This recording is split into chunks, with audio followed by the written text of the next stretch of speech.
Good evening, whichever geography you are in.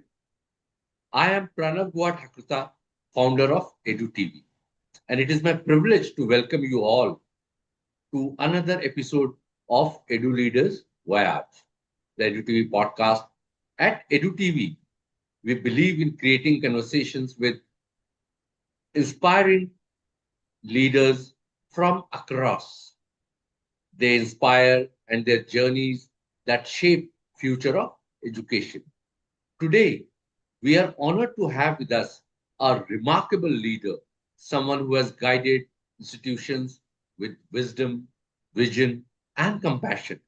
It gives me immense pleasure to introduce Miss Arora, the Miss Nita Arora, a renowned education leader and the former principal of best of the country's top school.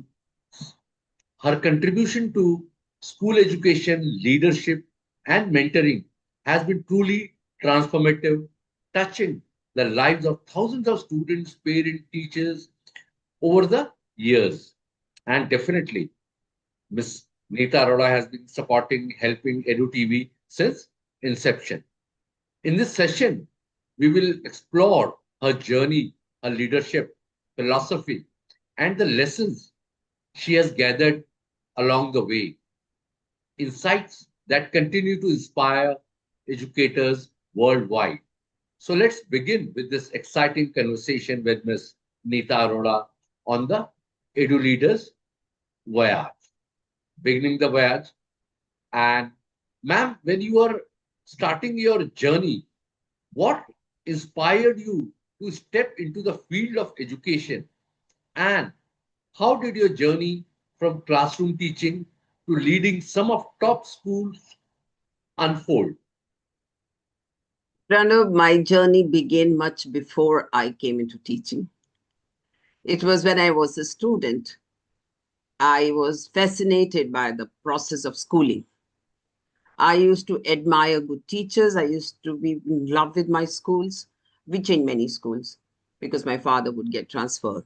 And so I experienced different kinds of schooling. And I used to always think that one day when I lead a school, what kind of school will I be leading?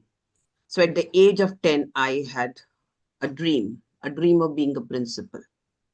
And for that dream to fructify, I started observing what makes a school a good school, what makes a teacher a good teacher, what makes a principal a good leader. And it continued, and that gave me a lot of insight into my own being. I used to teach myself as well as teach an imaginary class in grade 9, 10, Wow. 11. I used to sit in front of a mirror and teach a group of students the topics that I loved learning. And I would ask myself a lot of questions, all sort of questions above me, below. I mean, something that only a dumb child in a class would ask. Nobody is dumb, but something like a question which teachers say is very stupid.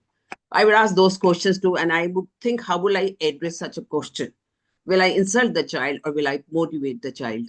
And in that process, my own learning became better. I should do that more with biology because I used to love the subject. So my biology became stronger and stronger because I would explain the same thing in different ways to a very bright child, to a child who's still struggling, a child who is not interested in biology. I would try to bring in something. It just take time, but I used to love doing that. I tried doing that with chemistry and physics. And physics, I just could not because I didn't have all the answers on my fingertips. But biology, I had learned so well that I could explain to this imaginary class. Nobody in my home also knew because it closed my door when I used to do this. And my father would ring at my door. Nita, it's time for you to sleep. I am about to sleep, about to sleep, and here I'm practicing teaching. Good one. And, and then this journey began, and I became a teacher after doing B.Ed, and I enrolled in M.Ed part time. And now all those lessons came handy. I used to encourage children to ask questions. After every line, if they would not ask questions, I will ask questions. So the interaction that should happen, it was never a one-way teaching when I was teaching. My first class was grade 7, I remember. And when I started moving in the class, because for me, just standing at one place and teaching is not right. You're not I would say, a statue or a mannequin. So when I started moving, I would realize whichever row I would go near, everybody in that row would turn their face like this. I was shocked. Why are the children like doing like this? So suddenly it struck me. I asked them, I said, did the teacher who taught you science before me or any other teacher, whenever they move, do they hit you? They move to hit you, to check you. The children just said like this. I said, please don't be scared of me. I will never, ever hit you. But I don't want to stand at one place and teach. I need to see what you're doing. I need to interact with you. I also want to peep into your notebooks. What are you writing? Grade 7 those days would not know how to make notes. So they'll wait for the teacher, tell them, copy from the board this. I said, no, I will not be doing this. You have to change your ways if you were to learn with me. So they started understanding how to take notes. And it was such a beautiful journey. I can't tell you. My first PTM, a mother comes and tells me, Ajay really likes you. Why does he like you? I was just 21, 22, and I said, maybe he finds something of interest in my class. He said, but you are spoiling him. I said, boy, how am I spoiling him? You are not checking him enough. You are the class teacher. You're not only the science teacher. You're supposed to check him whenever he doesn't do well in any other subject, give him a slap. I said, I'll never do that. Madam, he has many marks on his face when he comes to my class. There should be somebody to give him love. I would expect you to stop hitting your child. He may be average in studies, but he's a great kid. And when he starts getting, that kind of love and affection from us, he'll do very well. Is that he's so scared. He thinks the process of learning is so tough that he cannot do. And please stop sending him for any tuition and stop it over expecting. And his mother looked at me as if who am I to tell her at this age, unmarried lady, girl. According to her, I was totally novice. And she was the greatest mother possible. I said, Madam, my experience with children, and I had been a child myself. I remember which teachers did I love more and which subjects became my favorite because of those teachers. So if you want your child to have those subjects as his favorite, allow the teachers to love him more. And for that to Right. happen, allow him to learn. Please just leave him. We will take care of him. And gradually, I started seeing his marks getting reduced on the face that mother slaps. And everybody in the class started doing very well. And I just loved those kids, I still remember roll number wise. Roll number one was My this. goodness. I would never take attendance 1, 2, 3 roll number. I take by name without even consulting my register. And I still remember there was a girl, Vandana Gupta. She's now Dr. Vandana Gupta. Vandana Gupta, nobody would sit with her. And I asked her, why are you not sitting with her? So nobody would tell me. Then I realized while walking that she has some lice in her hair and her collar wasn't very clean. So I called her. Separately, I said, why is your shirt not clean, child? It's a white shirt. Kindly change every day. She says, I cannot. I have two shirts and we have only, my mother washes it on weekends. And so I have to manage with one shirt for 3 days. I said, let's do something. You are in grade 7. Can you wash your own shirt and iron it? She said, yes, I can. She had 4 brothers, amazing brothers, very intelligent. But this girl was little subdued. And then she agreed that she will take care of her uniform. I said, you have to take care of the lights in your hair. Your mother is super busy. She was a teacher somewhere. And I have told her what to use at some brand. I told her. And then after 3 weeks, she was looking very clean. Her hair had no lice anymore. And she started answering in my class, and everybody would go to her to see their doubts cleared from her. Because she had 2 brothers, one in ninth, one in 11th, and both science students, brilliant. So she was, in any case, knowing so much. It's just that she was very subdued. And gradually, she started doing well in all of the subjects. She became the class's favorite. And she just started loving me for that. Came to 8th, I again became the class teacher and I asked them, first chapter I had to do cell, I think. I said, before we do cell, we'll talk about how we are like this. How do we get our characters? So I want you guys to find out the full form of DNA and RNA because that is what genes are made up of, big DNA. I would not usually tell them the answers in advance and I would ask them to do some sort of research at their level. Everybody knew deoxyribonucleic acid except Vandana Gupta. Her answer was wrong. She says, my answer you will not like. I said, please do tell me. She said, it is dear Nita Arora. And RNA? RNA is respected Nita Arora. I was Arora before marriage too. And till date, she calls me my DNA ma'am. Wow. And then just 1 year I was there and then I changed the school. I went to an aided school. I went to a public school. I've worked in I've studied in different schools. I've worked in different kinds of schools too. So-called international schools too. Actually, international too. I went to Wales and taught there for a few days. I Okay. taught their nursery prep one and storytelling. And I remember when I was telling a story, a grade three child comes and tells me, "You're very funny." I didn't understand what is it. He was paying me a compliment.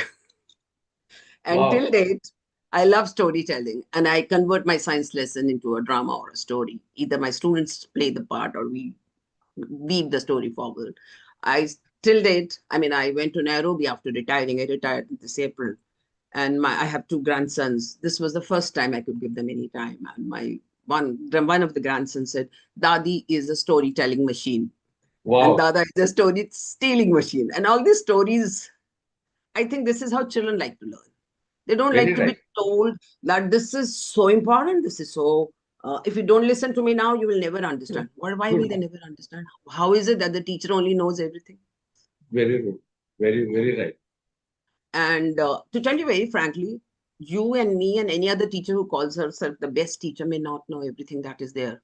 Knowledge is growing so fast. And what are we teaching? We're teaching books which were written long ago, chapters which are not even, improved for so many times.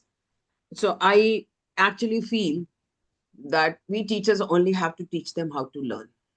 Right. That's all. And rest of the time, you make their coming to school enjoyable, make their life joyful, make them love the process of learning, like I did. There was a purpose in my learning, so it became all the more relevant for me. For them, create that purpose. Tell them why is learning so important. It's not that you have to get into the annals of the school as a topper of the school or the topper of the class. You are learning for your own self. Create a Right. need to learn. Do that in when the children have just joined the school. Don't teach them ABCD. Teach them why ABCD is important. Tell Very them right. a lot of stories. Read books to them so that they feel the urge to read the book themselves. And to read the books, they got to know that they will understand that not got to know the alphabet. Without the alphabet, they cannot do learning. So now ABCD becomes so important for this child to learn because he wants to read that book. You have created an interest in the child to read. So we do that. When I became a principal, and I mean, for years I was teaching 9, 10, 11, 12, 11, 12, mainly later on. Then I became a primary headmistress as one of the school.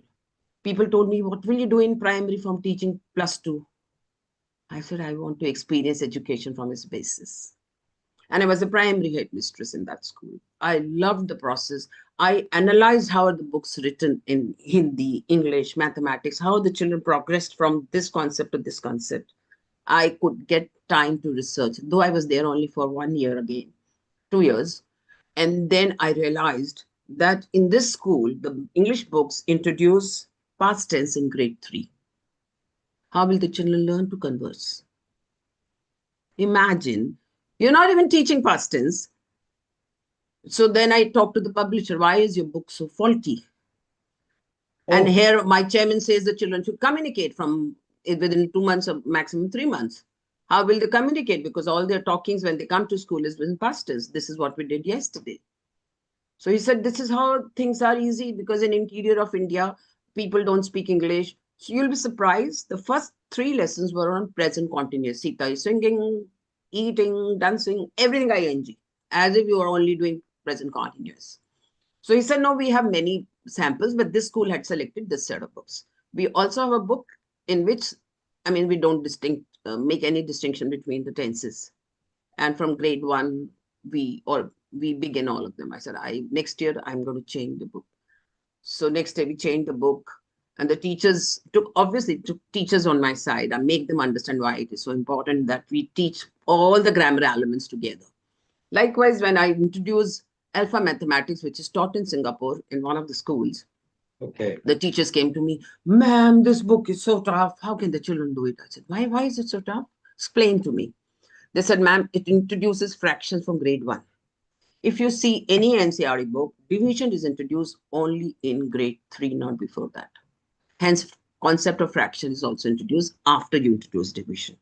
I said, "But I feel when I was 6 months or my kids were 6 months of age, I used to always ask them, Adha khali, just take 1/4, or moon is looking like this." So the concept of 1/4 and half has been introduced to them, quarter, and they know the I mean, even before they come to school, they understand fractions. And That's why very are good, we ma'am. making, why are we making studies into a kind of compartment? So the teachers understood because they also had children. They said, yes, this is very valid. And ma'am, if this book doesn't have any money concept, we should have money concept in grade 2 and 3, but this book doesn't have. I said, what difference does it make? You think you have to teach money in schools? Just give this, tell the parents, well, let's make a project. We'll tell the parents to allow the children to buy certain items, give them a certain set of money, stand behind them and see how to buy and get the right change back. Money would be so easy. All kids understand money. This is something that Where, you don't teach. ma'am, I really congratulate you. Now, this concept of storytelling is becoming famous in India and abroad. I think you started storytelling from the age of 21. And I really like to congratulate Ms. Nita Arora and Dr. Vandana Gupta also. And you have changed life. And thanks to Vandana also, she did what you said. See, and thank you so much, ma'am. I'll come to my next question, which is quite important for everyone. It is on your turning points. Ma'am, looking back to your career, what were some of the most defining moments or challenges in your voyage as an education leader that shaped your vision? I'll give you three instances. The first one, I was sent to a commerce class 11th for taking a substitution. And my friends warned me, this is your first foray into a commerce 11th class. These guys are gundas. And many teachers have come back crying. So I said, let's see.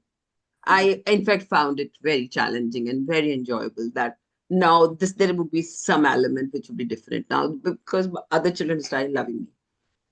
So I went there and this class is saying, what do you teach, ma'am? I said, teach biology. At that time, I didn't know any commerce, so I didn't take any chance of teaching them commerce. For me, every period has to be respected. I said, let's do one thing. Most of you would be writing competitive examinations until grade 10 biology would be asked. So you can ask me anything that you would like to revise. Ask me any question in biology. So you can understand Pranab being commerce students and that too branded ones. So they asked me, ma'am, can you please teach us reproductive system? I said, of course I can. But there is one condition. I don't want to hear any giggles. Learn it like a lesson. If you give me that promise, I promise that I will answer any question that you ask. And they promised. And I drew male and female anatomy. Before that, the purpose of reproduction, everything. And now the class was pin drop silent because I was converting this lesson into an academic exercise, something that nobody probably has ever taught them, though it is there Never in done. grade 7, that's there in grade 10. But these kids, I didn't ask them what they know. I didn't ask them questions because just one period, how much can you give? And it's a very academic discussion. And they all stood up when the period got over and they said, ma'am, come again to complete the lesson. And when we went down, my friend said, how was the lesson? We didn't hear any noise in your class. I said, because teaching. What were you teaching? Is it teaching them life? Good one. The So, second one, ma'am? no, same day, when the buses dispersal was happening, I was on disciplining duty. So this boy comes and he's talking to his friend. I said, Beta, can you please move in your line? He looked at me up and down. He had full beard, class 12th commerce child. And he said, whom did you call Beta just now? I said, you. He said, madam, I am this much old. How old are you? I said, that does not matter. Irrespective of my age, I'm like your mother. So I treat Right. you as my child, though I would have children much, much later in life. So he said, sorry, ma'am. Thank you, ma'am. Good. Uh, And so that the first year you have the best experiences. The second challenge was I was in an aided school, which is like it gets 95% grant from government and 5% from. I became a PGT biology there, teaching 12th class, 11th class. None of my students got marks above 90%, though I did my best. I thought I had taught them whatever I knew in biology, all chapters explained in great detail, and they all knew it. My question papers would be very demanding. CBSE paper was comparatively very easy. So I analyzed the marking scheme and I realized that I hadn't taught them the very, very easy questions. I had taught them, but I hadn't given 3 points. And they were a 3 marker question which said, answer this question in 3 points. And my children probably would have answered it in 1 point only because the question was so simple. So I realized how CBSE wants children to learn. They want them to mug up literally the entire book. So that because the book had those 3 points. And while talking for me, it was very simple. So I had just probably given 1 point. So next year, I became a bad teacher. Can you believe it? My first year, I thought I was a very good teacher. And then gradually, my style of teaching changed to balance the expectation of the board and their competitive examinations preparation. So I started, even depending upon the textbook, making sure that they have understood. Next year, everybody got 90%. But I could have been given them more knowledge, but I just could not. Third, there are many, many instances, like, for example, latest, how the children are changing. The society has undergone a lot of change. Pranav, it pains me that some of the children feel they're entitled. If a child has misbehaved and you call the parent and tell them your child has misbehaved, the father says, show me the CCTV footage, otherwise I'm not believing. This is the What? biggest challenge of today. Okay. And then it has its own ramifications. I'm not discussing all of that.